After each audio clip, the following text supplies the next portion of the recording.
Clock, clock. Clock the cat. One of four. He's joined me on the live today. Hope everyone's well. Sunday morning. I've had a nice lay in today. I'm a bit tired. I'll wait for a few to jump on and then I'll go over goal setting. I do this every year. Goal setting.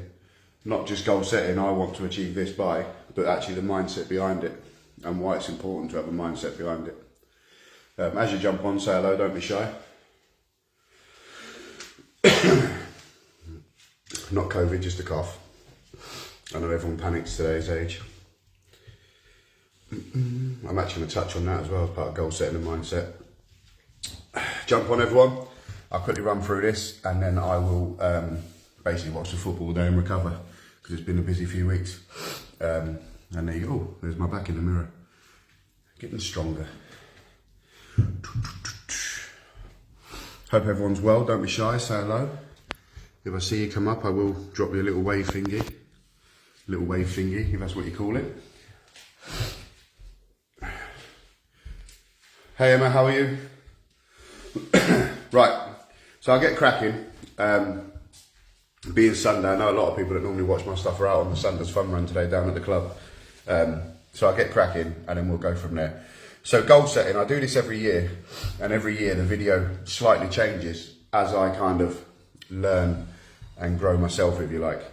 So first of all, goal setting. I use New Year as an example. New Year and New Year's resolutions are why most people fail before I go into what I do for goal setting. So if you look at New Year's resolution, we will say, well, want to quit smoking, save more money, lose some weight. We'll set that sort of resolution on the 30th, 31st. Then that night we go out, drink loads, eat loads, and if you're a smoker, probably smoke loads.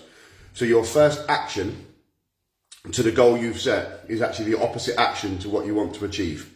So that's why a lot of people give up on goal setting. People do it with diets and nutrition plans. They will create a nutrition plan and then start Monday.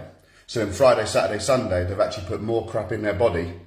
And then as a result of it, they've got a 3-day delay. So now they feel more tired, more lethargic, more stuffed, more gassy, more everything.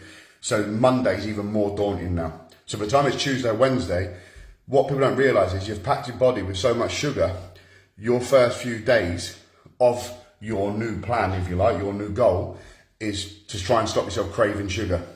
Where if you was to cut it down Friday, Saturday, Sunday, by the time you launch Monday, you're in a place where your body is creating a bit more of a hunger for the right sort of nutrition. So that's an example. So whenever I goal set, and I do it a lot this year, I've always had a lot of potential without sounding arrogant. I've always known what I'm doing in business, business startups. I've always had a personality where I'll prove you wrong if you don't believe in me. The one thing I didn't have is bits of paper. So this time last year, me and Kelly sat down and basically I was going to go get them bits of paper. So I become a health and nutrition coach. I become a counsellor. I become a strength conditioning coach. My PT level 3 is already booked in for April. And as a lot of you saw yesterday, I've qualified again on a business startup course. Every action I took this year took me to my goal. So instead of going out on the odd Friday, Saturday night, I stayed in and done my research. I stayed in and done my homework. I stayed in and done my course. Now, don't get me wrong. There are a few times I knew friends were over the pub and I'm thinking, I could do with a drink tonight. But I've been doing with a drink for 40 odd years and it didn't get me the lifestyle I wanted.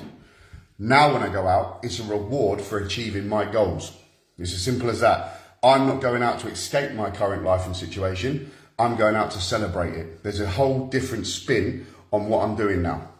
So it's not that I don't go out. It's not that I don't enjoy myself and enjoy the company of my friends. But when I am out, I'm in a state of celebration the whole time. I'm not sitting there thinking, oh my God, I've got Monday all over again. The reason I do that is because when I set my goals, and this is where it gets a little bit quicker, and I won't be on too long for you, for every goal I set, so I'll use my health as an example. I'm 5 stone down now, putting on the muscle I want to put on, and feeling stronger and fitter all the time. Energy levels through the roof, and actually my sleep's improved, which is something that's always been a trouble for me because I'm a deep thinker. I never really slept very well. Where now actually I'm sleeping like a baby, which is quite nice. So, although I look knackered today, so I'm contradicting myself. So when I put my goal down of weight loss, for example, not only do I write what my target is, how much weight I want to lose, how many inches, what sort of muscle I want to put on, etc. I'll also, in a column next to it, write down the cost of not hitting that goal. So if I didn't lose weight, the next time I played Nerf guns with the kids, if you know my story, that time I got out of breath and felt chest pains, I probably could have collapsed. That's the cost of not doing it. So I don't then look at how hard it is to give up the beer, because I'm gluten intolerant. I look at how hard it will be to stay in the situation I'm in. Make sense? Thank you, John. Hope you're well, mate. So this is how I set my goals. If I've got a financial goal, if I want to invest a bit more, put a bit of money away, start up a new business, what will it cost me not to do it? What will it cost me to be in exactly the same spot this time next year? Whether it be in my relationship with my kids, my relationship with people at work. If I don't change and evolve and get better, what will it cost me to stay there? Will I become more miserable?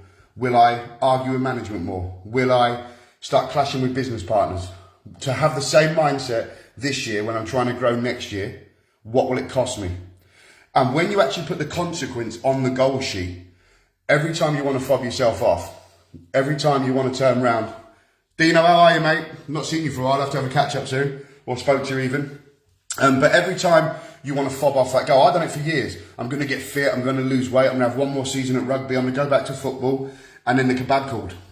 And it was easy to sack it off because I didn't understand or want to understand the consequence at the time. 5 stone down, more muscle coming on than ever before, more energy to be around the wife and kids, annoying them now because I've got so much energy. But it's because I understood the consequence. Them chest pains scared me. So now, when I want to evolve my goals this year and cut up a bit more and lose a bit more, and that sort of excess fat that's hard to shift because I've been fat for so long, that's going this year. And it's going because I understand the consequence of not doing it. I understand the thought process in going backwards and how fatal it is to my goals and my family's goals. It's as simple as that. A lot of people, when they goal set, I talk to loads of people in coaching, whether it be for their strength conditioning or just in general coaching, and goal setting is so fluffy. But when you make goal setting a bit more life and death, a bit more serious, a bit more intense, you ain't giving up. You ain't giving up. If you suffer with cancer and you carry on smoking, for example, what's the consequence of risking cancer again? Now, don't get me wrong, cancer can come back anyway. I'm not saying it's all down to smoking, but surely you want to give yourself the best chance of not getting it back. Surely. I know that from losing my mum to cancer.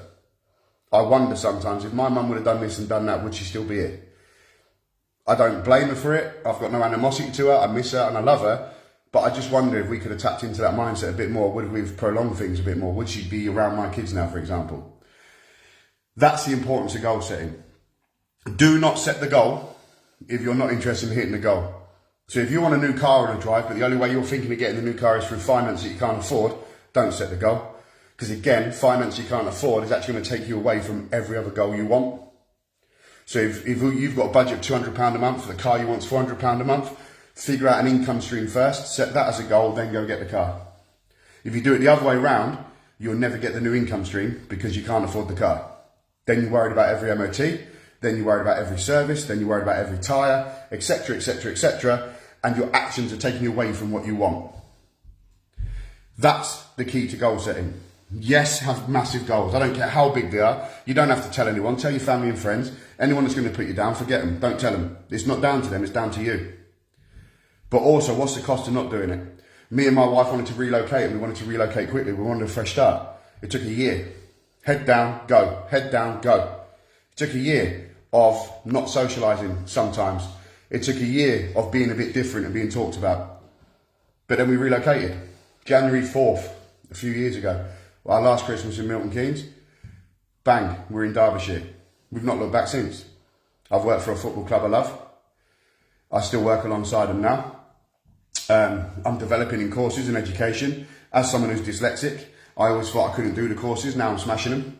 With Kelly's help, with the assessor's help at times, because sometimes you just need that layman's terms, if you like. But I'm doing it. Something I put off for years. Trust me, you're in a better place. There's a saying that you can't love anyone till you love yourself. You can't love yourself till you understand the consequence of not being yourself. Key point. So guys, hopefully that's helped. I can go on for hours with this and I can go really in depth and really kind of hone in on it, but I won't because it's Sunday morning and we've all got other things to do. But hopefully it's helped you. Hopefully it gives you a new way of looking at goals. If you don't build that business that you got, if you don't do the extra hours at work to clear the finance agreement that you shouldn't have took in the first place, what are the consequences? Are you looking at bankruptcy, debt collections, bailiffs knocking at your door in front of your kids? Write them down. I promise you, you're not skipping your goals. I promise you. Guys, Sunday morning, 1 week till Christmas nearly, or a few days, 6-7 days. I'll probably do another live before, you know me. But if I don't, I hope everyone has a great Christmas. I hope this has helped today. I will stick it on the YouTube channel as well. January 3rd, there will be the new launch of the Slow Life Down site of some description and YouTube channel. So there'll be a lot more coaching and stuff going live that way. And I'll be tying it all in with my strength conditioning. So it will be mindset and body. And then we crack on, guys. But if you want to share this, share it. Because I think a lot of people out there that are kind of driven, self-employed or whatever, they overlook the consequence of not doing it. Oh, I'll have a day off today. It don't matter. It's quiet anyway. They're the days you got to go to work. It's easy to be motivated when you feel good. When you feel bad, when things ain't going in your favour, that's when you have to personally develop. That's when you have to grind. Guys, I hope it's helped. I'll speak to you all soon. Peace.